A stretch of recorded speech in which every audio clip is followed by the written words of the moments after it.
Hello guys, this is me Shafna Shafi. അപ്പോൾ ചെറിയൊരു ഇടവേളയ്ക്ക് ശേഷം ഞാൻ വീണ്ടും വന്നിരിക്കുകയാണ് ഒരു ഈദ് വ്ളോഗായിട്ട്. അങ്ങനെ ഇരിക്കുമ്പോഴാണ് വണ്ടിൻ്റെ ഉള്ളിൽ നിന്ന് എന്തോ ശബ്ദം കേട്ട് നോക്കുമ്പോഴാണ് ഇവിടെ ഓൺ അടിച്ച് കളിക്കുന്നു ഗൈസ്. ഇവർക്ക് എന്തിൻ്റെ പ്രശ്നമെന്ന് മനസ്സിലാവുന്നില്ല. എനിവേസ് അങ്ങനെ വളരെ കാഷ്വലായിട്ട് ഉള്ളിൽ പോയപ്പോഴാണ് ഇവരൊക്കെ ഭയങ്കര ഫോർമലായിട്ട് സംസാരിക്കുന്നുണ്ട്. അതിൻ്റെ ഇടയിൽ മാമനൊരു ഹായ് ഒക്കെ ത്രോ ചെയ്യുന്നുണ്ടായിരുന്നു. പിന്നെ എന്താ വെറുതെ ഇരിക്കുക, ഇതാണെങ്കിൽ എന്താ വെറുതെ ഇരിക്കുന്നതിന് നമുക്ക് വലിയ പ്രശ്നമുണ്ടോ? ഓഫ് കോഴ്സ് പ്രശ്നമില്ല. അതുകൊണ്ട് നമ്മളിങ്ങനെ വെറുതെ ഇരുന്ന ഫോട്ടോസ് വീഡിയോസ് എടുത്തുകൊണ്ടിരിക്കുമ്പോഴാണ് നമ്മളുടെ ആൻറ്റി ടു ലാൻഡ് ചെയ്തത് വിത്ത് ഹർ ഹസ്ബൻഡ്. ഇപ്പോൾ മാമ വന്നപ്പോൾ ഞാൻ മാമാക്ക് ഒരു ഈദ് മുബാറക് കൊടുത്ത് വിഷൊക്കെ ചെയ്തിട്ടുണ്ട് ഗൈസ്.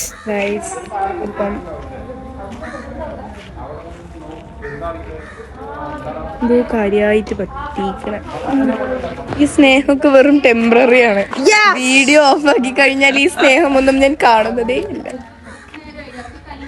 സരസു സെനക്ക് ഭയങ്കര ഫോട്ടോ എടുക്കണമെന്നുള്ള ആഗ്രഹം പ്രകടിപ്പിച്ചതുകൊണ്ട് തന്നെ ഞാൻ നേരെ അവളെ ടെറസിൽ കൊണ്ടുപോയി, അവൾ എന്നെ ടെറസിൽ കൊണ്ടുപോയി ഫോട്ടോ എടുത്തതെന്ന് പറഞ്ഞിട്ട് എന്നെ നിർബന്ധിപ്പിച്ച് കുറേ ഫോട്ടോസ് എടുപ്പിച്ചു. പിന്നെ അവളുടെ ഒരു 100 ഫോട്ടോ ഞാൻ എടുത്തു കൊടുത്തപ്പോൾ അവൾ എനിക്ക് ഈ ഒരു വീഡിയോ മാത്രമാണ് എടുത്തു തന്നത്. അങ്ങനെ വീട്ടിൽ കുറേ നേരം ഇരുന്ന് നമുക്ക് ബോർ അടിച്ചപ്പോൾ നമ്മൾ എന്ത് വിചാരിച്ചു, പടക്കം പൊട്ടിച്ച് കളിക്കാമല്ലോ എന്ന്.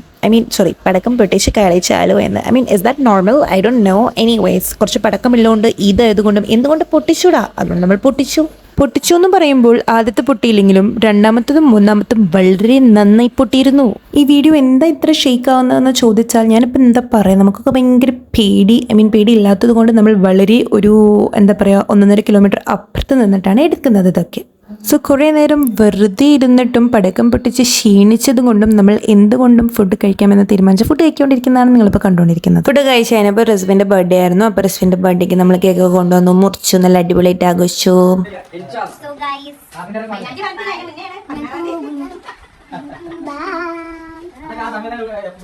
അങ്ങനെ എല്ലാ അങ്കിൾമാർക്കും നമ്മൾ തൂക്കി ഫിൽറ്റേഴ്സ് ഒക്കെ ഇട്ട് കൊടുത്തു.